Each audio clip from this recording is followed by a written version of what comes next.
Bonjour, alors sixième capsule. On continue les fondements du yoga.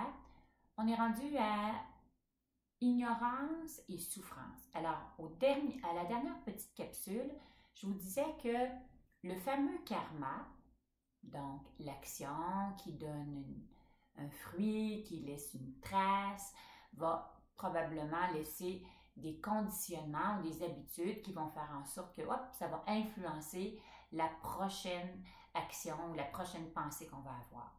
Et on dit que si ce trou-là, il est influencé par quelque chose qui vient, on va dire, du milieu.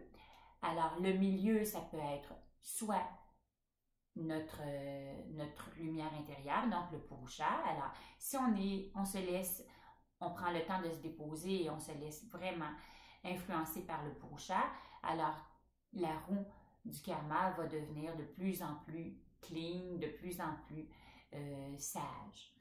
Mais si on se laisse influencer, puis c'est souvent ce qui arrive, parce que action-réaction, souvent on dit, alors souvent, la roue du karma, elle est influencée par ce qu'on appelle le voile de l'ignorance, qu'on appelle avidya. Et si c'est influencé par avidya, souvent, ce que ça donne comme cadeau, un mauvais cadeau, un mauvais fruit, c'est souvent dukkha qui est la douleur ou la souffrance. Alors, je vous lis le petit texte, puis après ça, je vais vous donner des exemples. Le yoga dit que s'il y a de la souffrance, c'est qu'il y a souvent de l'ignorance. L'ignorance, donc avidya, produit de la souffrance et rien d'autre. Bien que l'on ne dévoile pas ses émotions toujours par des grosses larmes, on est parfois profondément perturbé. Toute action qui découle d'avidya conduit immanquablement vers une forme de dukkha. Par contre, une action qui est accomplie avec la clarté du purusha ne conduit pas à la souffrance, donc pas à dukkha. Ça ne veut pas dire qu'il n'y aura pas quelque chose à travailler, puis il n'y aura pas quelque chose à dépasser, mais la grosse souffrance risque de ne pas être présente. Le mot avidya peut être interprété par une connaissance autre que la connaissance qui est exacte ou la connaissance qui est juste. L'objectif du yoga est de réduire ce fameux voile d'avidya pour être en mesure de voir et d'agir correctement. Alors, imaginez avidya, le voile, parce que souvent on dit le voile d'avidya. Alors, imaginez qu'à l'intérieur de vous, je l'ai dit, là, il y avait comme des couches qui nous empêchent vraiment de voir les choses exactement comme elles sont. Alors, si, admettons, je ne sais pas moi, à cause de... je vais vous donner des exemples parce que je trouve que les exemples, c'est toujours ce qu'il y a de mieux, là. Je me souviens que quand j'enseignais, au début de mon enseignement, j'avais parlé de ce sujet-là, de l'ignorance, et j'ai une de mes élèves qui venait d'avoir son diplôme d'enseignante pour travailler au primaire, et elle venait d'une famille très riche, où son père était médecin, son grand-père était médecin, puis elle avait choisi de devenir enseignante. Et son grand-père avait comme une idée, une fausse idée, hein, il y avait un peu de voile d'ignorance.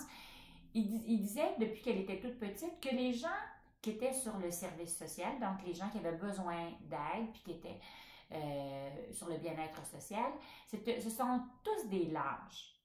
Alors, elle a été éduquée avec cette façon de voir ça. C'est parce qu'ils étaient des paresseux. Parce que quand on est des gens travaillants, on réussit bien dans la vie, puis il n'y a pas de problème avec ça. Alors, elle a pensé ça toute sa vie, jusqu'à ce qu'à un moment donné, quand elle a eu son diplôme d'enseignante, le premier contrat qu'elle a eu, c'est dans un quartier très défavorisé de Montréal. Et là, elle s'est rendue compte de toute cette ignorance qui était à l'intérieur d'elle. C'est comme, elle s'est rendue compte qu'il y avait des parents qui étaient monoparentales, des gens qui avaient des gros problèmes de santé, puis qu'il y avait des enfants qui étaient très aimés par leurs parents, puis qui étaient très bien élevés aussi, mais qu'ils n'avaient pas la même chance qu'elle avait eue d'avoir des parents si fortunés. Alors, elle dit, tout à coup, je me suis vraiment rendue compte que je m'étais fait plein de scénarios dans ma tête, que j'étais dans une grosse ignorance, sans tout savoir le contexte de chaque personne qui peut être différente. Un autre exemple que je pourrais vous donner, c'est, même moi, je pense, je viens de la Beauce, puis on s'entend-tu que dans la Beauce, il n'y avait pas beaucoup de femmes voilées. Alors, chaque fois que je voyais une femme voilée, quand je suis arrivée à Montréal, j'avais envie d'avoir ben, pas un gros jugement, là, mais il y avait quelque chose à l'intérieur de moi qui disait hey, c'est épouvantable. Ben, moi, il viendrait pas me sacrer un voile dans le visage comme ça. Jusqu'à ce que, à un moment donné, j'ai eu des femmes qui sont des dames arabes qui sont venues, puis que je me suis ouverte, puis tout à coup, j'ai comme compris que j'avais pas à juger, que eux, ils étaient très bien avec souvent le choix qu'ils avaient fait, puis ils n'étaient pas malheureuses du tout, du tout, du tout. Oui, ça peut arriver qu'il y ait des gens qui soient sur le service social qui abusent du système. Ça peut arriver qu'il y ait des femmes voilées qui préféraient ne pas être voilées, mais parce qu'ils se sentent un peu prisonnières de leur culture. Mais en même temps, je suis qui, moi, pour juger des situations que... Il y a une petite phrase qui dit tout le temps, plus on juge, moins on aime. Plus on aime, moins on juge. Puis je pense que Avidia, c'est un peu cet objectif-là. L'objectif étant d'arrêter de porter des jugements, d'enlever toutes ces voiles de l'ignorance qu'il y a à l'intérieur de nous, pour plusieurs raisons. Il y a ce voile-là à cause de notre éducation, il y a ces voiles-là à cause de toutes les informations qui viennent à notre esprit puis qui faussent des fois un peu notre jugement. Alors, on doit essayer vraiment d'enlever toutes ces voiles de l'ignorance pour entrer en contact avec cette essence qui est notre Purusha, notre petite lumière intérieure. Alors, souvent on dit aussi que le voile de l'ignorance, ça fait en sorte qu'on a beaucoup de difficultés à entrer en contact avec justement notre Purusha. Imaginez vraiment que vous êtes sur le bord d'un lac et que vous voudriez bien aller voir ce qui se passe dans le fond du lac. Mais il y a plein de bateaux qui ont passé, alors l'eau, elle est en mouvement, où il y a une grosse pluie, puis ça fait bouger l'eau, puis c'est impossible de voir ce qui se passe dans le fond du lac. Mais si à un moment donné, on est le matin, très tôt, puis que le soleil se lève, qu'il fait super beau, que le lac est super, super calme, vous allez être probablement surpris de voir jusqu'où on peut voir dans le fond du lac. Alors, ben, c'est la même chose qui se passe à l'intérieur de nous. Si on est dans un grand mouvement, si, je ne sais pas moi, je pense, admettons, on arrive, on est allé magasiner, c'est pas notre cas maintenant, là, mais on est allé toute la journée être occupé, on est allé manger au restaurant, on est allé dépenser, on a fait plein de commissions, on arrive chez nous, et là, pouf, on ferme les yeux et on dit, OK, je vais aller voir ce qui se passe à l'intérieur. Ça se peut qu'on se doive de se donner un petit moment. Parce qu'il y a tellement de mouvements dans notre esprit. Il y a tellement de toutes sortes de... Les organes sensoriels ont été tellement stimulés que c'est difficile. Il faut laisser le lac se calmer. Alors, ce lac-là, c'est notre mental. On doit laisser le mental se déposer. C'est pour ça que quand on commence à faire du yoga, ou quand on commence à méditer, au départ, on pense qu'on n'y arrivera jamais. Moi, je me souviens qu'à mon premier cours de yoga, je travaillais dans la restauration, puis j'avais une collègue de travail qui m'avait dit « Ah, Lily, je pense que tu aimerais ça un cours de yoga. » Puis j'avais regardé, puis j'avais dit « Je suis vraiment pas sûre que le yoga, c'est fait pour moi. » J'étais tellement dans l'action quand j'étais plus jeune. C'est vrai que je travaillais dans la restauration, j'adorais mon travail.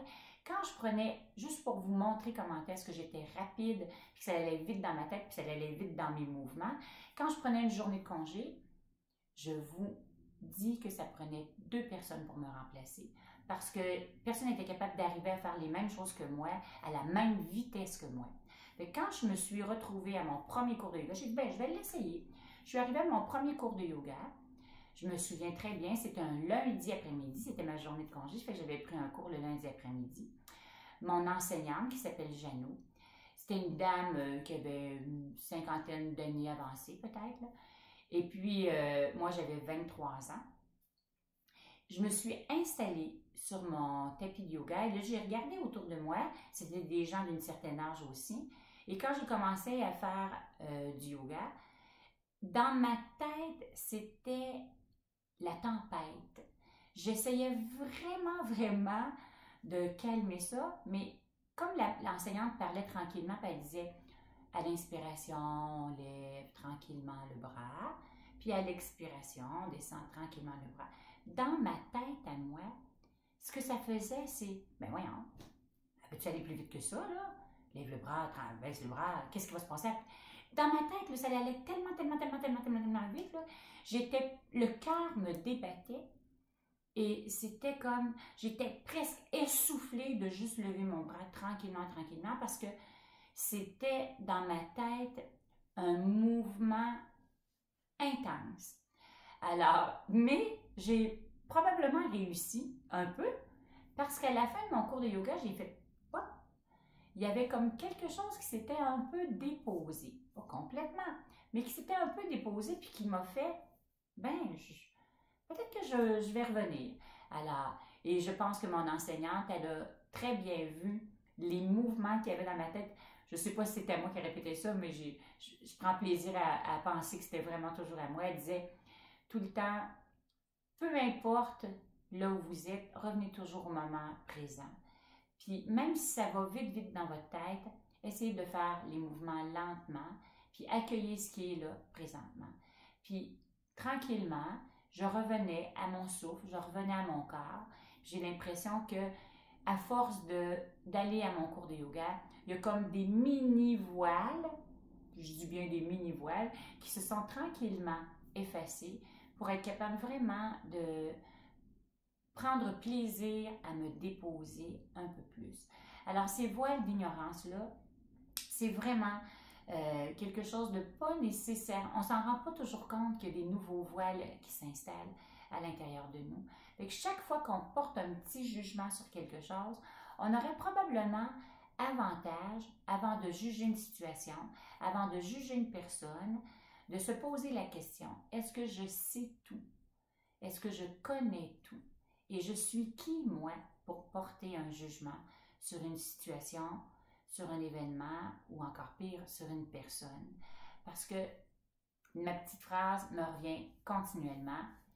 Plus j'aime, moins je juge. Et plus je juge, moins je vais aimer. Et c'est comme, je pense, une petite phrase que je me répète souvent, souvent. Pas que je porte jamais de jugement, là. J'essaie d'en porter le moins possible. Des fois, je porte un jugement sur quelqu'un qui porte un jugement. Fait que déjà là, je suis à côté de la traque, là. Fait que je dois essayer vraiment de trouver une façon de diminuer tous les voiles d'avidya. Et moins il y aura de voiles à l'intérieur de moi, plus ce sera facile d'entrer en contact avec cette essence que j'appelle le purusha. Alors, bien entendu, quand on fait un cours de yoga, des fois je m'amuse à voir les élèves qui sont dans une grande, grande intériorité. Et là, on est rendu à la deuxième étape qui est l'étape du pranayama, de la technique de respiration ou de la relaxation. Et là, pouf, ils se remettent en mouvement rapide, rapide, rapide, rapide.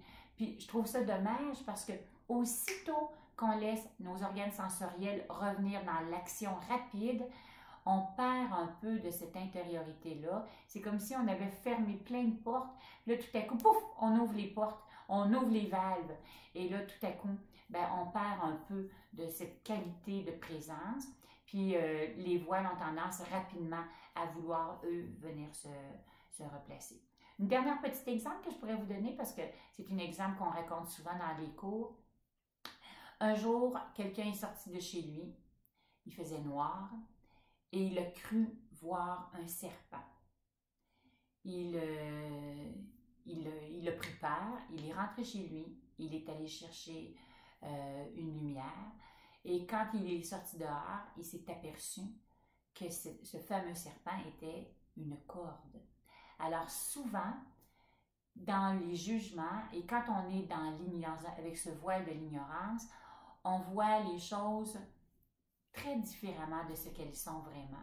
Alors on a souvent, puis souvent, ce qu'on pense voir, on croit vraiment, mais vraiment que c'est la vérité.